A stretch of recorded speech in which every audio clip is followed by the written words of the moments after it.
Hey y'all, it's India Monee. Welcome back to my channel. And we back at it, back to back, like I'm Drake. Okay, that was lame. With another Sweet Life review for episode 3 and 4. So I know more episodes come out tomorrow. So I'm gonna let these reviews simmer and then I'm gonna post more reviews. Or I don't know, we'll figure it out, but they're gonna come sooner. So episode 3, let's kick it off. So we kick it off with Thailand and Amanda, having their girl heart to heart, which, like I said in the previous video, I loved so much. Amanda was like, Rob is mine, period. And Ty, don't disrespect my man,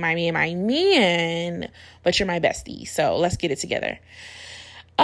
What else happened in this episode? So they had the couples meeting, which I love the couples. I literally love I love Thailand and Jalen, and I love Amanda and Rob. I literally love them so much. I think they're like the most perfect four, whatever. I love their situation so much.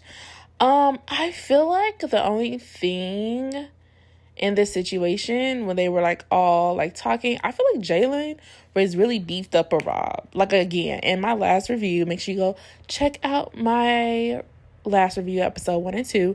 I really didn't understand where the hate PJ train came from. So if somebody can please remind me, I really don't remember. I know that PJ pulled up in the McLaren and Palm Springs, but besides that, why was everybody hating on PJ? I don't get it. I mean, I guess the radio interview, but I know that the drama turned up this season.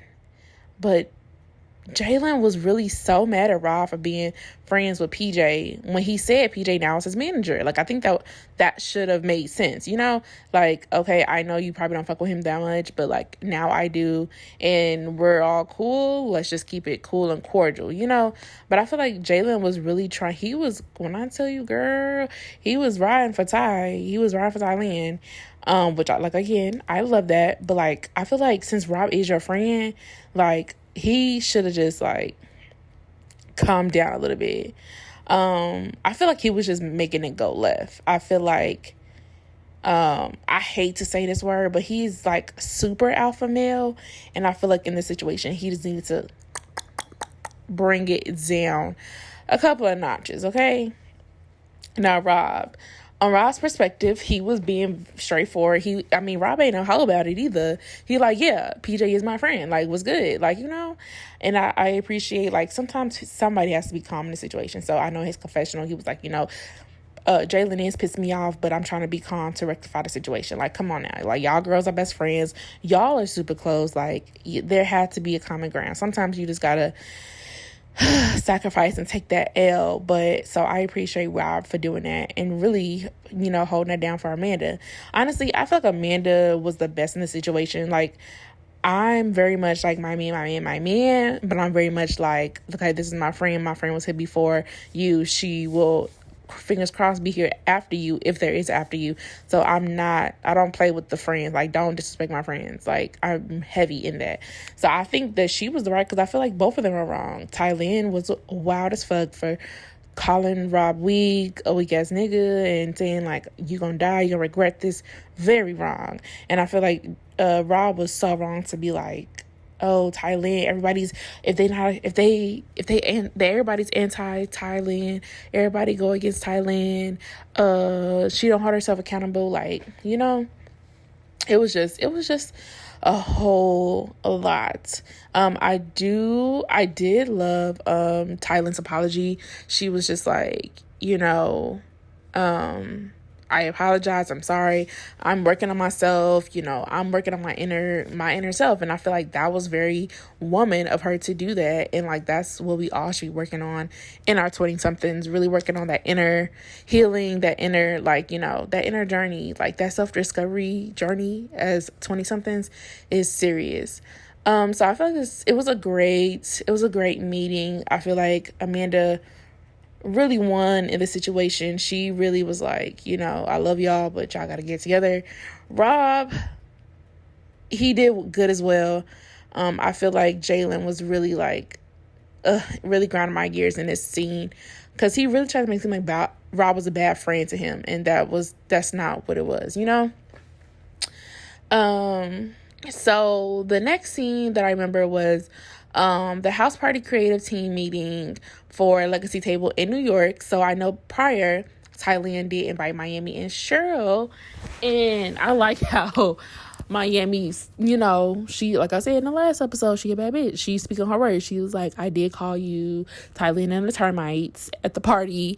And Thailand was like, that's not fair. Like, how you gonna, like, you know, say that and then not expect people to talk shit about me? Like, you know, that was a very a real question. But I'm glad that, you know, Miami didn't hide behind her words, you know? So at the house party meeting, this is where things go left, and this is where things I just didn't understand. So let's talk about Becky really quick. In season 1, Becky definitely was not my favorite. I definitely feel like Becky gave pick me, but in all honesty, like, we all have those moments, you know, and all of these people on this show are literally living the life that I'm living right now, you know, friend drama, finding ourselves creating businesses on social media, trying to figure out life, really, really navigating it in real time. So I don't want to come on them too hard. And then Becky did open up about being bullied online, which really made me feel bad for her, not in like a sympathy type of way, but like, damn, like, you know, that shit is real. I just want more for Becky, because I really am trying to figure out, why does she like PJ so much? Like, I don't know. It's giving Becky hasn't had a lot of relationships, or haven't had a lot of, I don't want to say she hasn't had a lot of interaction with men, but she gets attached very easily to these niggas. And girl, we cannot do that, especially in public, especially on TV. Like, I just feel like Becky really, she talked about this on the show. She really does wear everything on her sleeve. And the whole time I was watching it, I literally wrote down, like, oh my God, girl, grow up. Like, these niggas come a dime a dozen, like, miss one, next 15 one. Come in. And PJ, sorry, but he is not all of that to be crying over like that. Like, I'm like, I don't know if in the last season I know they spent the night together, but I'm like, girl, PJ better have the best penis in the world, because why I just don't get it. But I'm glad that Candace definitely did a whole 180 on the show, and we see her in a different light, besides her, you know, the blow up in Mexico for Thailand's birthday. She really gave Becky some really good advice. Like, she was like, you know, just keep that shit player. Like, Miami coming on a trip, don't seem like you run from her, because it really did seem like she was running from her. And like Miami said, when she met up with Becky, you don't like this girl because why? Because she put up a PJ, but PJ brought her. Like, at that moment, you should have been like, okay, me and PJ are done. You know, we got to stop, as women, we got to stop being always mad at the woman. Be mad at the nigga, because he did it. He knew what he was doing. He knew that you liked him. You said that it was obvious, and he still brought another girl, and you beefed up with the girl, making him, and he ended up curving you at the end of that trip, right? So, child, I really want better for Becky. Like, she's so smart, she's so pretty, like, but I'm pretty sure she's over him by now, and hopefully in this episode we see that, you know? So, Amanda, she talks to her parents about moving in with Rob, her boyfriend. Her mama is going in, child. She is typical black mama. She's upset. She's like, what about our dreams? Like, you know, I feel like in this situation, like I said in the last video, I don't have no experience with this. I ain't never lived with my man, but I don't see the problem with moving in with your man, especially in your late 20s. Like, they're all like 26 to 29. I don't see anything wrong with that, especially because they're all pretty serious in their relationships. They're probably thinking about marriage or just being together long term, you know, if that is the goal. So I don't see why, you know, it's wrong to move in with your partner, especially at this age where it's like we're building families, we're trying to figure it out. I mean, I don't want to live, nobody wants to be 70 and alone, and at our rate, ain't nobody trying to live in our mom and daddy house forever. So I feel like nothing is permanent. why not just go for it? The mama was really going in. And then the fact that she said that she lived with her dad before, like, you really being a hypocrite. But I guess it's kind of like, do as I say, not as I do. But, girl, we gotta live life. We gotta live life. But, and speaking of that, Jalen in this baby situation, like, Jalen really, really, really wants to have kids with Ty. Ty's mama wants them to have some grandkids for her. And she was like, listen, we don't have no grandkid money. We don't. Like, this generation, we don't have grandkid money. We really don't. That's really the issue. And we moving in with these niggas because we don't have no money, but we want to be with them. But you know, let me not even, y'all know what I was going to say. Let me not even go into that. But we don't have money and we got dreams. We trying to, you know, build, you know, hold each other accountable, create legacies and all that. But I did love that Ty was like, you know what? Let's go to therapy. Let's talk about it. And let's figure out a plan because, like, right, you're not about to buy. We need a house and a ring before you try to pop some babies into me. Like, no.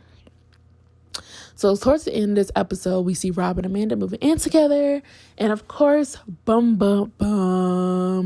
the comedy show. So the same time the girls are going to New York for a legacy table is Rob's first comedy show that he allegedly is going to be quitting his job for.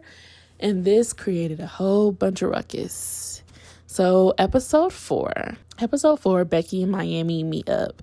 And like I've been preaching, Miami is a real ass bitch. She pulled up and was like, hey girl, let's talk about this. You know, I want you to be comfortable. I just like Miami because she's super confident in herself. And honestly, you can't help but to like her. Like, she's super confident. So Becky talks about the backlash she got on the internet. She talked about PJ. And I just, again, like I said, I don't get how these girls be mad, you know, at other women behind these niggas. But, like, sorry, PJ is not worth it. Not. Miami says, like, you know, besides me pulling up a PJ, what are you mad for? Y'all don't have nothing to be mad for. So, I'm really happy that Miami was able to be the bigger woman and to really be, you know, to help her in the situation. Because you can see that she was hurting. You know, between what happened between her and PJ, I feel like everything that, you know, of course you don't see everything on camera, but these niggas, they don't be caring. Oh my God, it really grinds my gears because I'm like, bro, we be so heartbroken, we be so torn apart, but we just need to, like, use our discernment to know when to pull away and not to put all of our eggs in this basket. It don't even got to be in one basket, but just in this particular basket. Like, don't do that unless you see importance to you. And we did not see PJ doing shit for Becky, but pulling up with other bitches. Like, yeah. So the New York trip. Oh, Jesus. Okay, so the room situation. What y'all have done? If I'm Miami and I am bringing a free house to all these bitches, all my friends, I'll best believe I'm going to pick my room first before anybody does anything. And then I would have did like a Real Housewife situation. I would have been like, okay, somebody guess my middle name. Who knows my middle name? Whoever says it first gets the next room. Like, no, because then now Miami don't get her own room. And y'all had her fucked up, for real. She should have had a room to herself. And Brie really, like, I understand why Thailand was mad. Because Brie was really antagonizing this girl. Talking about some, well, let me know if you want the room. Let me know if you want the room. Like, no, bitch, if you're going to keep asking me if I want the room, you should have been like, hey, Miami, you can have my room. That's what I would have did, honestly. If I was like, if I was Thailand, I mean, she said that Thailand can have her own room. But if I was anybody else, I would have been like, oh, Miami, you can have my room. Like, you deserve it. I'll be in a room with Candace. Because that's not fair. And honestly, I do agree. Amanda and Brie should have been one of the ones that gave up their room. But since Brie took it upon herself to be a bitch, low-key, she should have gave Miami that room. But shout out to Miami again for being a real bitch and being like, oh, I'm going to not have this trip start off crazy. Because we all know Miami probably would have flipped the whole apartment upside down. So, yeah, Brie was really irritating me on this trip at first. Like, she was kept talking about her period, talking about she was hungry. And I cannot stand a girl who be like, I'm on my period, I'm going to be angry, I'm going to be this, I'm going to be that girl. Like Thailand said, you've had your period for decades. Girl, grow up. Please grow up. Like, and you keep talking about this room and you hungry and you this and that. Like, girl, give it up. You barely had a job at Legacy Table. So please, please, please, please, please shut up. Another thing that Brie did that pissed me off was that she fucking bailed on Becky in their date. Like, she literally just left Becky in the house knowing she kind of felt some type of way for Patiri. Like, you could have literally just told Becky, like, hey, you know, I'm in New York. I'm gonna meet my boo. I'm gonna be gone for, like, you know, a couple of hours. I'm sorry, can we reschedule our girl time? That really pissed me off. Because, like, I'm like, okay, cool. Everybody gets this for some dick, like Miami said. But, like, can you, like, at least have the courtesy to let me know?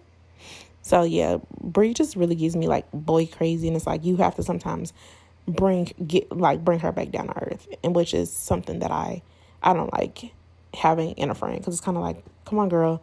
Like, get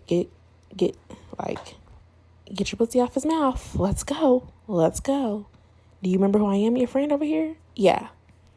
But what I can say is that Brie got the niggas. So Brie and Patiri, cute as hell. Brie gonna constantly bring the vibe. She gonna constantly bring the niggas. And the party looked lit. The boys look like, you know, there was plenty to choose from. Becky got her groove back, which was good. They had a great time. Just watching it back, I just wonder how the boyfriends are going to react to that, especially when they took that picture and Miami was like, say sex. Like, they look like they was having a good time, and I'm pretty sure these girls are very faithful to their men.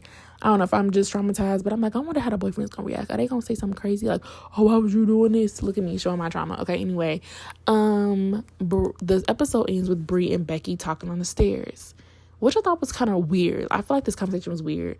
Brie was talking about how she feels like she had to dim her light for Becky and how she's this and how she's that. And then Becky in return starts telling her like, oh, well, the girls wasn't really fucking with you because you was really being a bitch with the room situation. I don't know. This conversation was a little weird to me. I'm excited to see what happens in the next episode about the situation, because Brie talking about her having to dim her light for Becky. I don't really see that happening. Did y'all? I don't know. That's just me. But I'm really excited to see how the season goes. I'm really excited to see how Legacy Table turns out and how the rest of the trips comes out, and especially how Rob is going to be towards Amanda when they get back home, because I feel like living with somebody is completely different. So now that he's disappointed that she missed out, how is he going to react? Yeah, y'all. So make sure you watch the first video and make sure you subscribe to my channel so you can get more reviews like this video. Give it a thumbs up. Comment down your thoughts below. Let's talk. I want this to be a dialogue. Follow me on all social media at India Monee, and I'll see you guys in my next video. Bye.